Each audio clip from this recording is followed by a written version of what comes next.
सुप्रभात स्टूडेंट्स। मैं डॉक्टर नारायण मली, सहायक आचार्य इतिहास, राजकीय महाविद्यालय रायपुर भिलवाड़ा, आज के ऑनलाइन वीडियो में आपका स्वागत करता हूँ। आज का हमारा ऑनलाइन वीडियो BA पाठ तृतीय इतिहास के प्रथम प्रश्न पत्र आधुनिक भारत से संबंधित है।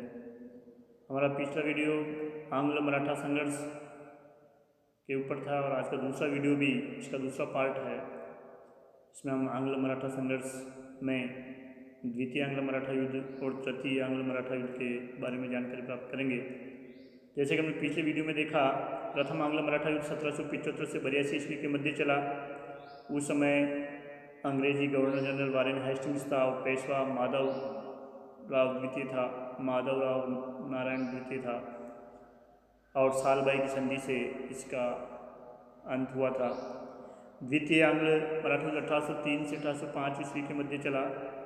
इस समय अंग्रेजी गवर्नर जनरल लॉर्ड वेलेस्ली था, जो सहायक संधि का जनक माना जाता है, और बाजीराव द्वितीय इस समय मराठा पेशवा था। देवगांव की संधि, सूरजी अर्जुन गांव की संधि और राजपुर घाट की संधि के द्वारा क्रमशः भोंसले, सिंधिया और होलकर ने भी अंग्रेजों के सामने हथियार डाल दिए थे। तृतीय आंग्ल मराठा युद्ध के समय लॉर्ड हेस्टिंग्स गवर्नर जनरल था और बाजीराव द्वितीय मराठा पेशवा था। पूना की संधि के द्वारा इस युद्ध का अंत हुआ था। हम देखें कि इस युद्ध की पृष्ठभूमि कैसे बनी, द्वितीय आंग्ल मराठा युद्ध क्यों हुआ। प्रथम आंग्ल मराठा युद्ध के बाद सालबाई की संधि के द्वारा मराठों और अंग्रेजों के मध्य लगभग 20 वर्ष तक शांति बनी रही। जब तक महादजी सिंधिया और नाना फडणवीस दोनों ही जीवित थे, उन्होंने मराठों में एकता और शांति बनाए रखने का प्रयास किया। यद्यपि दोनों में ही नहीं बनती थी और दोनों में सर्वोच्चता को लेकर एक दूसरे के प्रति शंका रहती थी, फिर भी मराठा हितों के लिए वे प्रायः आपस में समझौता कर लेते थे, मिल जाते थे। 1794 ईस्वी में महादजी सिंधिया की मृत्यु के बाद दौलतराव सिंधिया उनका उत्तराधिकारी बना और 1800 ईस्वी में नाना फडणवीस की जब मृत्यु हो गई तो बाजीराव द्वितीय, जो कि 1897 में पेशवा बना था, एक प्रकार से उच्चसंकल हो गया। जिस प्रकार महादजी सिंधिया और नाना फडणवीस दोनों ही महानतम कूटनीतिज्ञ और मराठा हितों के संरक्षक थे, एक प्रकार से हम कहें मराठों के स्तंभ थे, एक योग्य आदमी थे, उसी प्रकार दौलतराव सिंधिया और बाजीराव द्वितीय इतने बुद्धिमान और योग्य नहीं थे। उनमें परिस्थितियों को समझने की शक्ति नहीं थी। तो इन दोनों के ही कार्यों के द्वारा एक प्रकार से द्वितीय आंग्ल मराठा युद्ध की पृष्ठभूमि तैयार हुई। इस समय जसवंतराव होलकर और दौलतराव सिंधिया दोनों ही पूना दरबार पर यानी पेशवा पर अपना प्रभुत्व स्थापित करने के लिए संघर्षरत रहते थे, या उनमें एक प्रकार से होड़ थी। इसमें सिंधिया सफल रहा और पेशवा पर उसका प्रभाव स्थापित हो गया। इधर अंग्रेज लॉर्ड वेलेस्ली के नेतृत्व में चाहते थे कि अन्य शक्तियाँ जैसे निज़ाम, अवध, मैसूर इत्यादि ने सहायक संधि स्वीकार कर ली है, उसी प्रकार मराठे भी सहायक संधि को स्वीकार करके उनको एक प्रकार से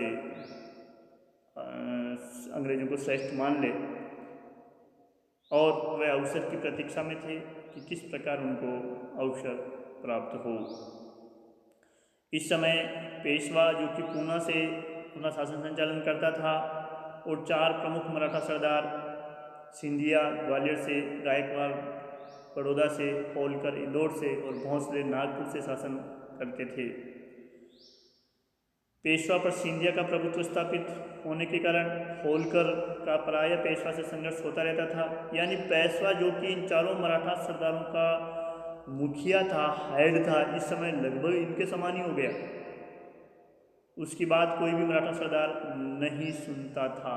नाना फडणवीस तक ही पेशवा की एक प्रकार से हम कहें सर्वोच्चता कायम रह पाई। अप्रैल 1801 में जब पेशवा ने जसवंतराव होलकर के भाई बिट्टू जी की हत्या करवा दी, तो होलकर ने अक्टूबर 1802 में पूना पर आक्रमण किया और उसने पेशवा व सिंधिया दोनों की सेना को पराजित कर दिया और पूना पर अधिकार करके उसने विनायक राव को पेशवा बना दिया। इससे बाजीराव द्वितीय ने इतिहास को दोहराया। जिस प्रकार 1775 ईस्वी में उसके पिता रघुनाथ राव पेशवा पद को प्राप्त करने के लिए अंग्रेजों के शरणागत हो गए थे, उसी प्रकार बाजीराव द्वितीय भी अपने पुनः पेशवा बनने के लिए अंग्रेजों की शरण में चला गया और 31 दिसंबर 1802 को बसिन की सहायक संधि स्वीकार कर ली। सहायक संधि के तहत जो महत्वपूर्ण शर्तें थी इस बसिन की संधि में, उसमें पेशवा ने अंग्रेजी संरक्षण स्वीकार कर लिया और पूना में एक अंग्रेजी सेना रखना मान लिया उसने। पेशवा ने गुजरात, तापचित्रा, नर्मदा के मध्य के प्रदेश तथा तुंगभद्रा नदी के सभी समीपवर्ती प्रदेश जिनकी आय लगभग 26 लाख रुपए वार्षिक थी, कंपनी को देना स्वीकार कर लिया।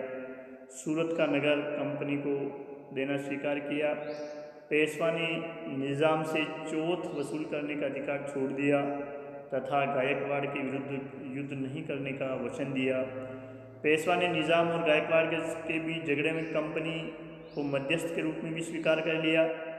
इसके अतिरिक्त पेशवा ने यह भी वचन दिया कि वह अपनी सेवा में अंग्रेजों को छोड़कर अन्य किसी यूरोपीय व्यक्ति को नहीं रखेगा। उसने अपने सभी विदेशी मामले अंग्रेजों को सौंप दिए, जिसके निर्णय उसे मान्य होंगे।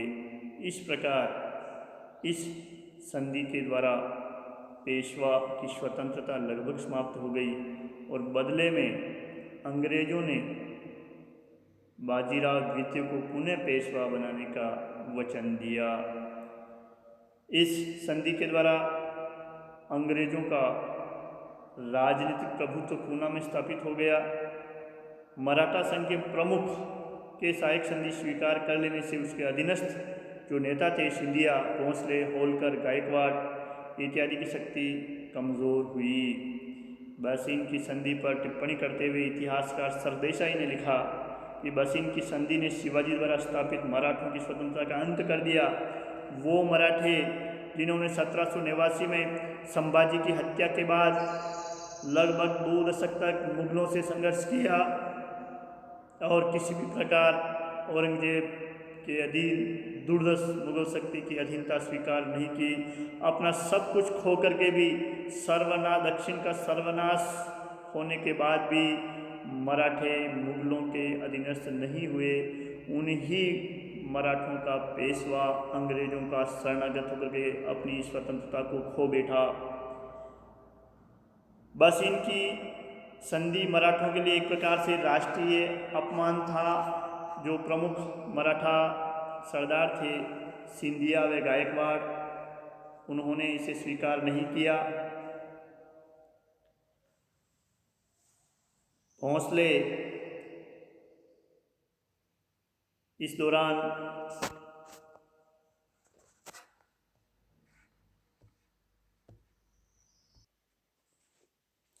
सिंधिया और भोंसले ने इस बसिन की सहायक संधि को अपना अपमान समझा।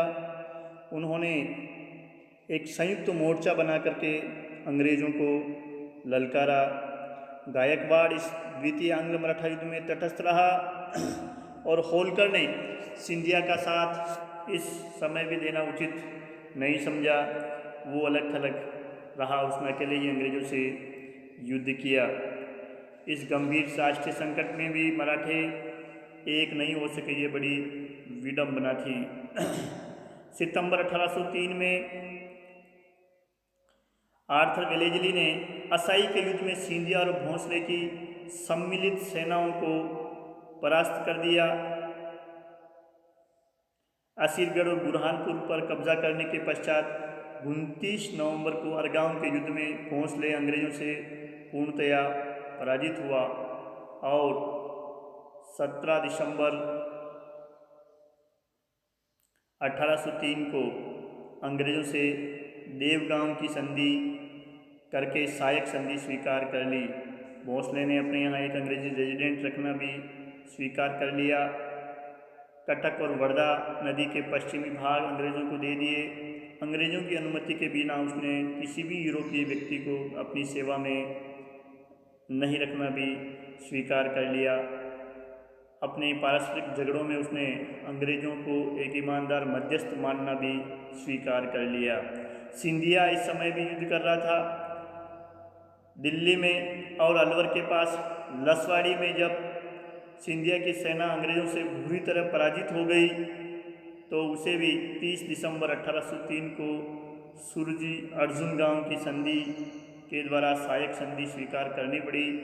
सिंधिया ने गंगा यमुना के मध्य का अपना संपूर्ण राज्य तथा जयपुर, जोधपुर एवं गोहद की राजपूत रियासतों पर अपना प्रभुत्व छोड़ दिया। अहमदनगर का दुर्ग, बड़ौत, गोदावरी और अजंता घाट अंग्रेज़ों को दे दिए गए। और सिंधिया ने भी ग्वालियर में एक अंग्रेज़ रेजिडेंट रखना स्वीकार किया। उसने मुग़ल बादशाह, पेशवा और निज़ाम पर अपने सब अधिकार त्याग दिए। मुग़ल बादशाह, जिसे 1772 ईस्वी में महादजी सिंधिया ने अपने संरक्षण में लेकर के मुग़ल सम्राट बनाया था, दिल्ली की गद्दी पर पुनः बिठाया था। 31 साल बाद उसके उत्तराधिकारी दौलत राव सिंधिया ने मुग़ल सम्राट पर से अपना दावा हटा दिया। निज़ाम, जो कि बाजीराव द्वितीय के समय से ही लगभग 1725-26 से ही अपन ये कहें मराठों को चोट देता आ रहा था और मराठों का उस पर एक इनडायरेक्ट जो कंट्रोल था वो भी इसने त्याग दिया। अप्रैल 1804 में होलकर और अंग्रेज़ों के मध्य संघर्ष शुरू हुआ, जब सिंधिया और भोंसले हार मान चुके थे। होलकर ने कोटा के पास कर्नल मानसन को मुकुंदरा घाटी में पराजित किया, मगर दिल्ली और डीग के युद्धों में उसे पराजय का सामना करना पड़ा और अंत में 25 दिसंबर 1805 को जसवंत राव होलकर ने भी अंग्रेज़ों से हारने के बाद राजपुर घाट की संधि कर ली। होलकर ने टोंक, रामपुर, बूंदी, बुंदेलखंड और चंबल नदी के उत्तरी प्रदेशों पर अपना अधिकार छोड़ दिया। उसने पेशवा तथा राजपूत राज्यों पर भी अपने सारे अधिकार छोड़ दिए। इस प्रकार द्वितीय आंग्ल मराठा युद्ध ने मराठा संघ को एक प्रकार से छिन्न भिन्न कर दिया और मराठा शक्ति कमज़ोर हो गई। हम देखते हैं इस युद्ध में भोंसले और सिंधिया ने एक साथ मिलकर के अंग्रेज़ों का सामना किया। पेशवा पहले ही बैसिन की संधि करने के कारण युद्ध से अलग रहा। गायकवाड़ की इस द्वितीय आंग्ल मराठा युद्ध में कोई भूमिका नहीं रही, वह तटस्थ रहा और होलकर ने अलग होकर के अकेले ही अंग्रेज़ों से संघर्ष किया। फलस्वरूप एक एक करके सारे मराठा सरदार पराजित हुए। यदि ये सारे मराठा सरदार एक होकर के अंग्रेज़ों का सामना करते पेशवा सहित, तो इसमें किंचित भी संदेह नहीं है कि अंग्रेज़ों को मराठों के विरुद्ध इस समय सफलता नहीं मिलती। मगर अपने पारस्परिक स्वार्थ और मतभेदों के कारण यह मराठा जो सरदार थे वह इस राष्ट्रीय संकट को नहीं समझ सके और अपने मतभेद भुला करके एक नहीं हो सके, बस अंग्रेज़ों ने आसानी से इन्हें पराजित कर दिया। अब देखते हैं हम तृतीय आंग्ल मराठा युद्ध, जो कि 1817-18 ईस्वी में हुआ था। इस समय तक मराठे काफ़ी कमज़ोर हो चुके थे और अंग्रेज मराठों को और अधिक कमज़ोर करने के लिए किसी बहाने की तलाश में थे। इस समय 1813 ईस्वी में लॉर्ड हेस्टिंग्स भारत का अंग्रेज़ी गवर्नर जनरल बनकर आ चुका था। वह भारत के सभी राज्यों पर अंग्रेजी सर्वश्रेष्ठता स्थापित करने का उत्सुक था। हेस्टिंग्स के पिंडारियों के विरुद्ध अभियान से मराठा प्रभुत्व को चुनौती मिली और दोनों ही पक्ष युद्ध में उलझ गए। इसी दौरान पेशवा के एक मंत्री ने गायकवाड़ के दूत की हत्या कर दी। गायकवाड़ अंग्रेज़ों का संरक्षित था, प्लस और अंग्रेज़ों के बहाना मिल गया और तृतीय आंग्ल मराठा युद्ध की एक प्रकार से शुरुआत हो गई। 13 जून 1817 ईस्वी को पेशवा ने पूना की संधि स्वीकार कर ली और इस संधि के द्वारा उसने मराठा संघ की जो प्रधानता थी वो छोड़ दी। 5 नवंबर 1817 को सिंधिया ने भी ग्वालियर की संधि स्वीकार कर ली। उसने पिंडारियों के विरुद्ध अभियान में अंग्रेजों को सहायता देने का वचन दिया। पेशवा ने अंग्रेज गुलामी का बंधन तोड़ने का अंतिम प्रयास किया, मगर वह किरकी, कोरगांव व अस्टिक के युद्ध में पराजित हुआ। उसे आत्मसमर्पण करना पड़ा और उसे 8 लाख रुपए पेंशन देकर के कानपुर के पास बिठूर में एक छोटी सी जागीर दे दी गई। महिदपुर में पराजित होने के बाद होलकर ने भी 6 जनवरी 1818 को मंदसौर की संधि स्वीकार करके अमीर खां पिंडारी को टोंक का नवाब स्वीकार कर लिया। राजपूत राज्यों पर अपने सारे दावे छोड़ दिए और अपने विदेशी संबंध भी उसने अंग्रेजों के अधीन कर दिए।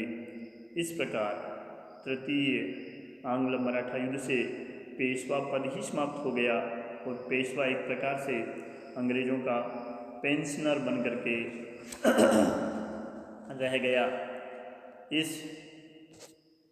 द्वितीय और तृतीय आंग्ल मराठा युद्ध में अंग्रेजों की विजय के लिए केवल और केवल मराठों की फूट जिम्मेदार थी। हम ये नहीं मान सकते कि मराठे इस समय कमज़ोर थे या अंग्रेज़ों से कम बहादुर थे। यदि वो एक होते और एक होकर के अंग्रेज़ों के साथ संघर्ष करते तो निश्चित रूप से अंग्रेज इतनी आसानी से उन्हें पराजित नहीं कर पाते। कूटनीति रूप से मराठे अंग्रेज़ों से काफ़ी कमज़ोर थे, हम ये मान सकते हैं। तो हमारा आज का जो ये वीडियो है वो द्वितीय आंग्ल मराठा युद्ध और तृतीय आंग्ल मराठा युद्ध के संबंध में सामान्य जानकारी उपलब्ध करवाता है। हम अगले वीडियो में देखेंगे कि मराठे अंग्रेज़ों से क्यों कर पराजित हुए, उन्हें अंग्रेज़ों के विरुद्ध सफलता क्यों नहीं मिली। जय हिंद।